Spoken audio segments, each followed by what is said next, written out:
Welcome, and we're here with Elizabeth Coulson, who is the Practicum Internship Coordinator at OISE and also owns a business called Rip Styles, in which she does educational consulting, and that includes online learning solutions. Thank you, Liz, for joining us today. Thanks for having me, Laura. First of all, can you tell us a little bit about the type of work that you do for learning solutions? Sure. So I got into this business basically because I was an educator and someone that has always been interested in digital technology and instructional tools, digital instructional tools. We got into the business when we noticed that organizations were looking for opportunities to change over a lot of their content to a digital format. And we were kind of right at that precipice in time when things were shifting. So we started by doing some work designing online learning tools in video format. Then we worked in text and then transitioned into combining those two mediums together in some of the work we do. And that's how it all began. You know, you get your first contract and then that leads to other contracts. So, for the times when you've worked from RFPs, how do you typically locate them? Well, there's quite a few online resources that you can go to. So one of the organizations that we typically will buy a membership to is called MERX, MERX. So what you can do as an organization is you basically purchase a yearly membership and then you filter out what you want in terms of the type of projects you might be interested in. And basically it's a collection zone where organizations, companies, nonprofits post information about what they're looking for in terms of outside contractors to work on things. There's another one that I know I haven't used a lot, but a lot of people use. It's called Badingo. So that's another type of online source that you can go to for that kind of work. Great, thanks. And what do you do when an RFP that you're interested in requires services beyond your scope? Well, that's the exciting part is you do with this kind of work, you get to kind of pull together teams of people that have skills that you need. So it's wonderful when you can find a project where, you know, you can find colleagues in other areas. So for example, I work a lot with IT people that are really good at building, you know, digital communication tools, and they come onto the team, and then I have a team of people that are in education or understand how to build curriculum, and we work together. And then we just continue to add on. So let's say a project we did last year, we needed French translation. So we add on, you know, someone that has that skill. And you build a great team, you work together, and then basically I'm the project manager of those kinds of things, making sure that we meet our deadlines and deliverables. Great. And tell us a little bit then about the process that you follow when you're preparing a response to an RFP. Maybe some I of the think the first, challenges. yeah, I think the first thing is you have to look at obviously the price, how much is being offered to you for the job. And you come to understand as you work on these projects how much time certain things take. So for example, when we first started, we didn't realize how involved the editing process is. So after you produce an online tool, there's so much revision that goes on after it's produced. And sometimes it requires you to go right back to square one and reinvent the entire tool. So we kind of learned after, you know, doing some jobs for free, basically, in terms of the amount of time we spend on things, that, you know, how much each segment of the job costs and how much it will cost us in our own, the talent that we have to hire and so forth. So So, you get that. so estimating the revenues and the costs can be a little bit challenging. Are there any tips that you have for those of us who are looking at ways that we can do responses to RFPs as accurately as Yeah, if you possible? can try to find the industry standard for certain things. So, for example, you know, I heard that it was $120,000 to build a complete online course. However, you know, that's with everybody working on it, with from curriculum to the IT people.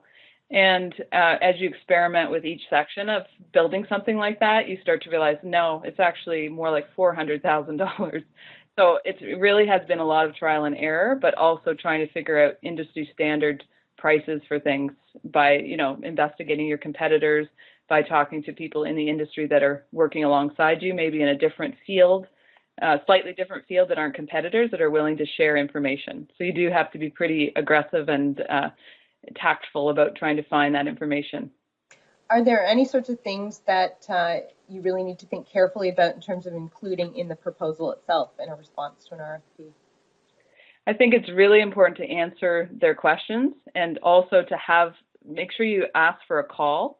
So when we get the RFP, we read it over carefully, but then we make sure we ask for a call before we put our response in, because we just find there's so many elements. Like often people that are moving into this space may not know themselves what's required. So they may say, we want this done, but really what they're saying is we want this done and we want it test piloted. So after the beta phase of the tool that you create, we actually want you to do the testing and we want you to make sure you get rid of all the glitches, but you didn't estimate that cost and that time. So you have to be very, very clear about the scope and sequence of the work you're doing, because it can just become unending. So you could fix something, you could create something and then find out that you've got, just 100 more hours of work to do in the testing phase. And then, of course, the upkeep. So if there are problems after you've released the tool, then you're going to need to, of course, go through that process of fixing it. And you need to make sure that you have a waiver in there that says that you're going to get paid for that work. Now, in the times that you're successful in the RFP, and you begin the project, and I know a little bit about your work, so some of them are longer term. How do you go about managing a project budget? So usually, we use a standard spreadsheet. We understand, how much money we have, and then we sit down as a team and allocate funds for certain aspects of the job. So the IT part of the job might be worth 100,000. The curriculum writing might be worth 40. There may be the test piling phase we've built into that. It might be worth 30. And we base this on prior experience, usually now. And then you just have to work with that budget. We have to do sort of monthly upkeep on it. And then also what I recommend is make sure that you have payment along the road when you have a long project, because some people will say, get paid on the deliverable. So you're sitting for a year without ever being paid for something. So you need to work in, quarterly payments. And you talked a little bit about how it was trial and error and quite a bit of learning to be accurate in your proposals and in budget management. Can you give us some examples of how you handle situations where you've completely missed the mark on your budgeting? It depends on the client, to be honest. So if I know it's a client that may lead to more work, then I'll kind of suck it up, basically, to use colloquialism, and get the job done and do it well. And then it will typically lead to more work. So I kind of make that professional decision, I guess. But otherwise, we do go back to the client and say, this is what this is going to cost you, and it's an add-on. And, just be respectful about what's been done. And hopefully your work speaks for itself, and they'll be willing to help support the rest of the project to finish it. Because we do, with technology, you always run into these odd glitches. Like we find, for example, when we produce a product like an online learning module, and a lot of organizations right now are building kind of like their own universities within their organization. So their staff can go in and be trained, let's say, on cultural issues, topics, and so forth. But when you go to dock that thing into their bay, if I can use that kind of terminology, there's a lot of things that have to happen to make that work with another technological product that it's going into. And that takes many hours for our IT people to get that straightened around.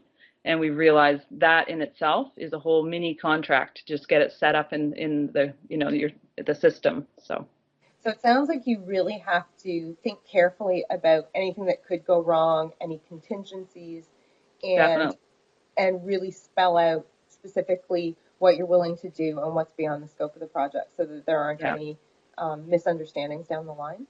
Exactly.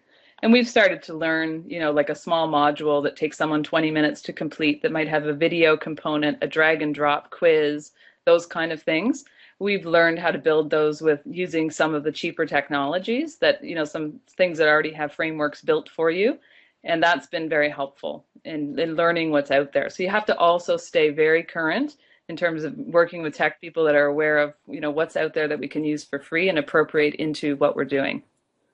Great. Do you have any final words of advice for those of us who are hoping to learn the ropes of financial management for online learning? I think just be, really, really cautious. Just look at every line in your budget. Make sure that you have a slush fund. Like I try to overcharge, a little bit at the beginning, so that there's something left at the end where I can give a flourish to the project that they don't expect. So it's not like I'm taking money that isn't expected, but I'm using that money in a positive way for my client at the end to do an enhancement that they don't expect. So you always want to leave your client feeling like they got more than they expected. And if you can work your budget that way, that can really help you as you move forward. Thank you so much. I really enjoyed hearing about your experiences, Um, and I'm sure students are going to learn a lot from your lessons learned.